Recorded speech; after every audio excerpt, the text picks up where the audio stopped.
Internet merupakan salah satu hasil dari perkembangan teknologi yang dapat membantu kita untuk mendapatkan segala informasi.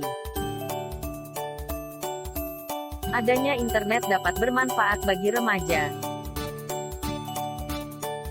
namun juga dapat menimbulkan dampak negatif yang besar bagi kehidupan mereka.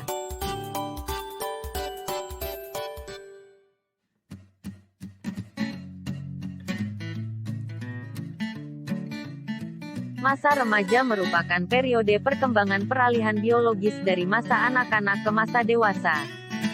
Terjadi antara umur 10-20 tahun.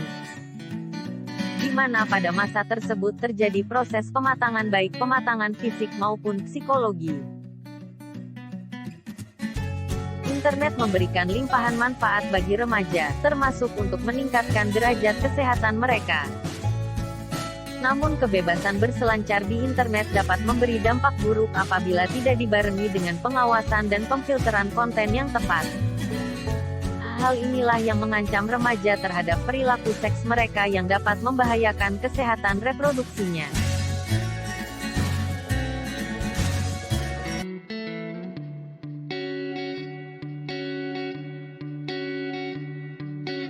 Perilaku seks remaja dipengaruhi oleh berbagai faktor. Secara garis besar faktor-faktor yang berpengaruh terhadap perilaku reproduksi remaja terdiri dari faktor di luar individu dan faktor di dalam individu. Faktor di luar individu adalah faktor lingkungan di mana remaja tersebut berada. Baik itu di lingkungan keluarga, kelompok sebaya, maupun desa. Sedangkan faktor di dalam individu, yang cukup menonjol adalah sikap permisif dari individu yang bersangkutan. Sikap permisif ini sangat dipengaruhi oleh lingkungan. Dalam suatu kelompok yang tidak permisif terhadap perilaku reproduksi sebelum menikah atau seks pranikah akan menekan anggotanya menjadi permisif. Permisif dalam KBBI berarti serba membolehkan atau suka mengizinkan terhadap hal yang dahulu dianggap tabu. Dengan demikian, kontrol sosial akan mempengaruhi sikap permisif terhadap kelompok tersebut. Keadaan pengetahuan yang minim menjadi faktor utama yang menyebabkan mereka semakin permisif melakukan hubungan seks pranikah. Masalah yang paling ditakuti oleh remaja yang melakukan hubungan seks pranikah adalah apabila sampai terjadi kehamilan yang tidak dikehendaki atau KTD. Kehamilan yang tidak diinginkan membawa dampak pada dilakukannya aborsi yang dapat membawa resiko kematian pada remaja. Hal ini menyebabkan angka aborsi tinggi. Ada 2 juta kasus terjadi setiap tahunnya, dan 30% dilakukan oleh kalangan remaja. Dengan demikian, pendidikan kesehatan reproduksi amat penting untuk dilakukan, mengingat masih banyak remaja tidak memiliki pengetahuan yang akurat mengenai kesehatan reproduksi. Pendidikan tersebut juga diperlukan agar remaja dapat menghindari perilaku seks yang beresiko, yang membahayakan kesehatan reproduksi dan seksualnya.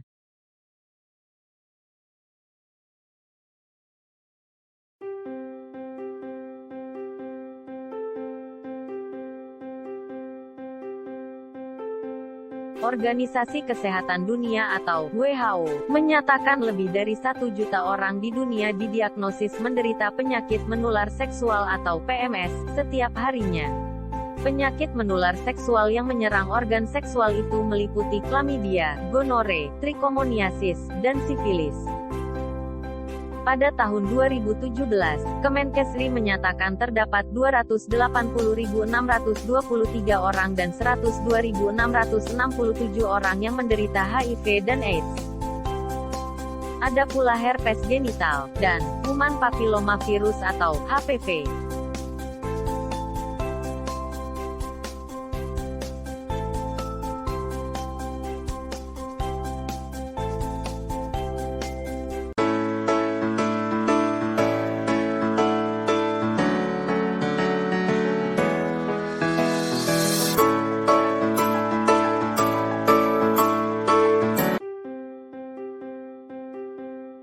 Literasi digital diartikan sebagai kemampuan untuk memahami dan menggunakan informasi dalam berbagai bentuk dari berbagai sumber yang sangat luas, dan diakses melalui piranti komputer.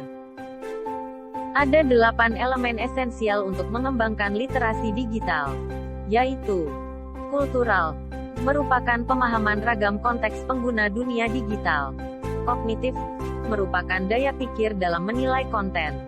Konstruktif, yaitu reka cipta sesuatu yang ahli dan aktual. Komunikatif, yaitu memahami kinerja jejaring dan komunikasi di dunia digital. Kepercayaan diri yang bertanggung jawab. Kreatif, melakukan hal baru dengan cara baru. Kritis dalam menyikapi konten, dan bertanggung jawab secara sosial. Sehingga dapat disimpulkan bahwa literasi digital adalah pengetahuan dan kecakapan untuk menggunakan media digital, alat-alat komunikasi, atau jaringan dalam menemukan, mengevaluasi, menggunakan, membuat informasi, dan memanfaatkannya secara sehat, bijak, cerdas, cermat, tepat, dan patuh hukum dalam rangka membina komunikasi dan interaksi dalam kehidupan sehari-hari.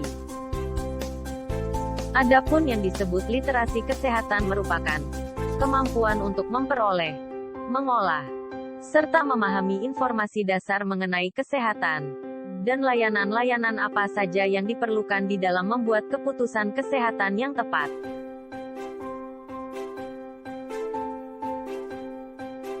Melalui internet, remaja dapat mengakses berbagai informasi dan ilmu pengetahuan sesuai kebutuhan yang relevan dengan kebutuhan informasi, seperti mengakses artikel lepas, e-book atau buku elektronik, e-journal atau jurnal elektronik, dan hasil penelitian orang terdahulu.